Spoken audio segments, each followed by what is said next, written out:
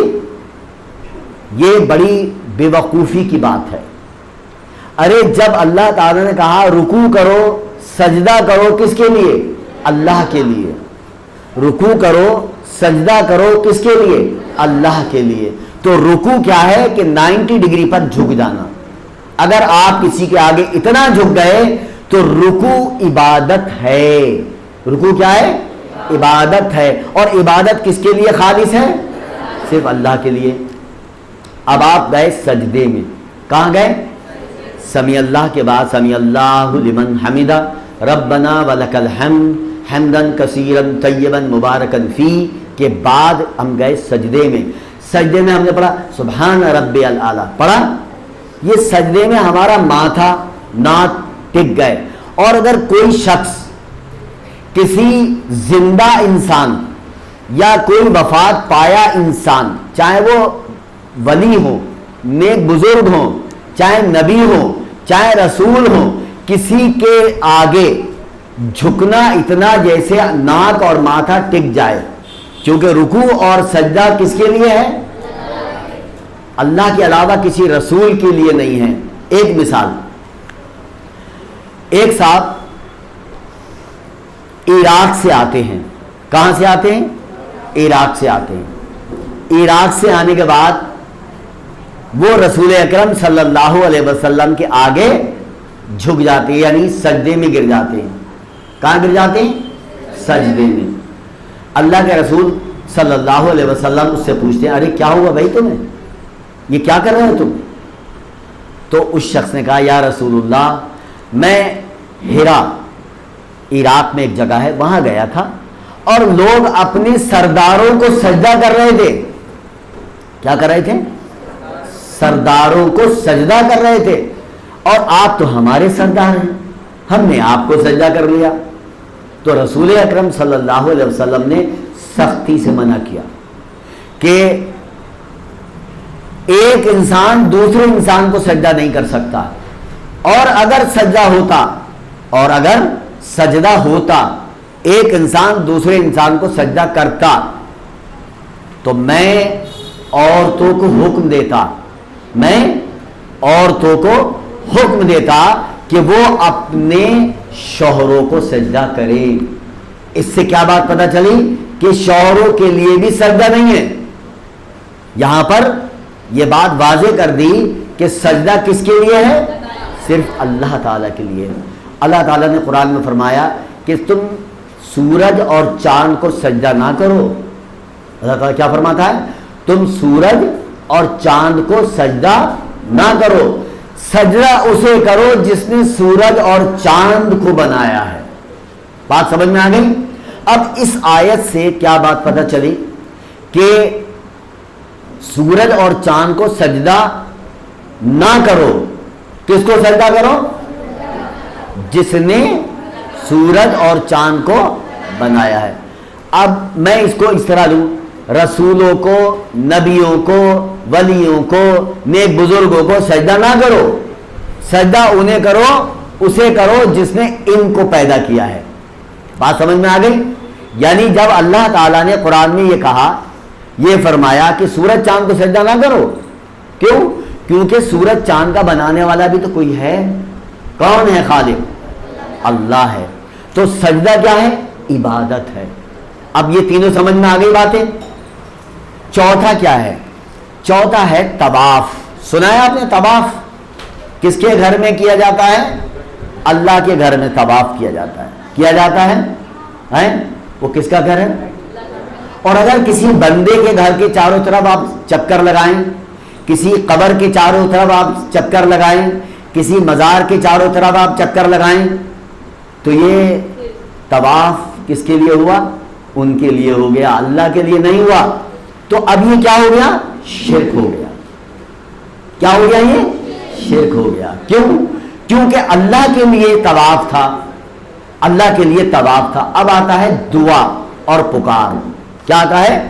دعا اور پکار۔ کس کے لیے دعا اور پکار ہوتی ہے؟ اللہ تعالیٰ کے علاوہ کوئی اور ہے جس کے لیے ہے، جس سے ہم دعا کریں اور جس کو پکاریں؟ نہیں۔ اللہ تعالیٰ کیا فرماتا ہے قرآن مجید میں؟ وَإِذَا سَأَلَكَ عِبَادِي أَنِّي فَإِنِّي قَرِيبٌ أُجِيبُ الدَّعْوَةَ الدَّاعِ إِذَا دَعَانِ۔ سورہ پڑھی ہے آپ نے؟ کہاں ہے یہ؟ کس جگہ لکھا ہے؟ سورہ البقرہ آیت نمبر 186۔ اس میں لکھا ہے جب بندے میرے بارے میں آپ سے کہیں تو آپ ان کو بتا دیجئے، پوچھیں تو بتا دیجئے میں ان کے قریب ہی ہوں۔ جب پکارنے والا پکارتا ہے تو میں اسے سنتا ہوں اور جواب بھی دیتا ہوں۔ اس سے کیا بات پتہ چلی؟ کہ سننے والا بھی اللہ اور جواب دینے والا بھی اللہ۔ کلیئر؟ اب آپ کہیں گے نہیں وہ بھی سنتے ہیں ہماری۔ کون؟ جن کو آپ اللہ کے سوا پکار رہے ہیں وہ بھی سنتے ہیں، وہ بھی سنتے ہیں، تو ہم ان کو بھی پکار سکتے ہیں کیونکہ وہ شہید ہو گئے۔ شہید مرتا نہیں ہے، وہ زندہ رہتا ہے۔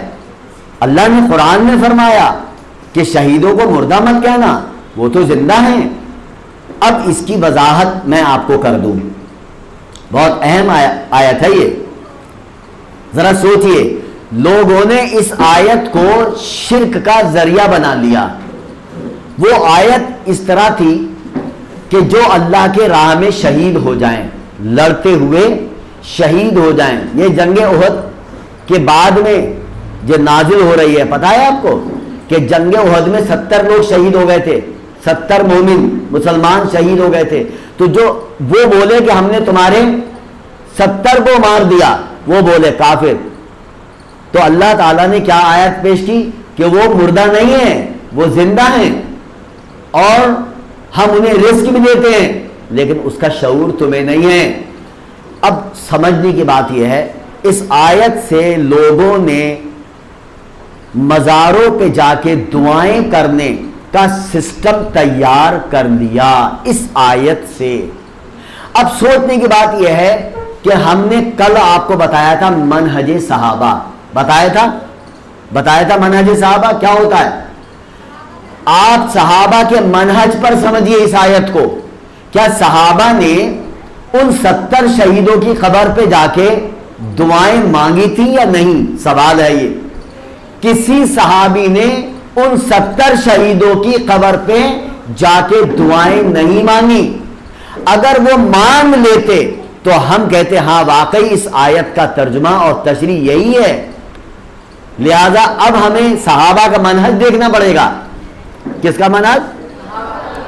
صحابہ کے منہج میں تو یہ بات ہی نہیں آئی کہ آپ جا کے دعائیں کر رہے ہیں، ان سے مانگ رہے ہیں، ان سے کہہ رہے ہیں ہماری بات اللہ تک پہنچا دیجیے۔ تو یہ کیا ہو گیا؟ شرک ہو گیا۔ یہ کیا ہو گیا؟ شرک ہو گیا۔ اب ہمیں اس سے بچنا ہے۔ اب میں اس کی وضاحت کرتا ہوں۔ شہیدوں کی روحیں پرندوں کے پپو، یعنی یہ جو پیٹ ہے جہاں پر ان کا اناج جو کھاتے ہیں وہ رکھا ہوتا ہے، اس میں ہوتی ہیں، ان کی جسم میں ہوتی ہیں، پرندوں کے جسم میں ہوتی ہیں، جنت میں گھومتے رہتے ہیں اور ہر چیز ان کو ملتی ہے، ہر چیز انہیں جنت میں ملتی ہے۔ اللہ تعالیٰ نے سوال کیا، صحیح مسلم کی حدیث، تمہیں کیا چاہیے؟ انہوں نے کہا اے اللہ ہمیں کچھ نہیں چاہیے، جنت میں ساری چیزیں موجود ہیں۔ پھر دوسرا سوال کیا، پھر جواب دیا یہاں ہمیں کچھ نہیں چاہیے، یہاں پر ساری چیزیں موجود ہیں۔ تیسرا سوال کیا کیا چاہیے؟ انہوں نے کہا کچھ نہیں چاہیے، یہاں ساری چیزیں موجود ہیں، لیکن ہماری ایک خواہش ہے۔ اللہ تعالیٰ سے اپنی خواہش ظاہر کی، بتا سکتے ہیں وہ کیا خواہش تھی؟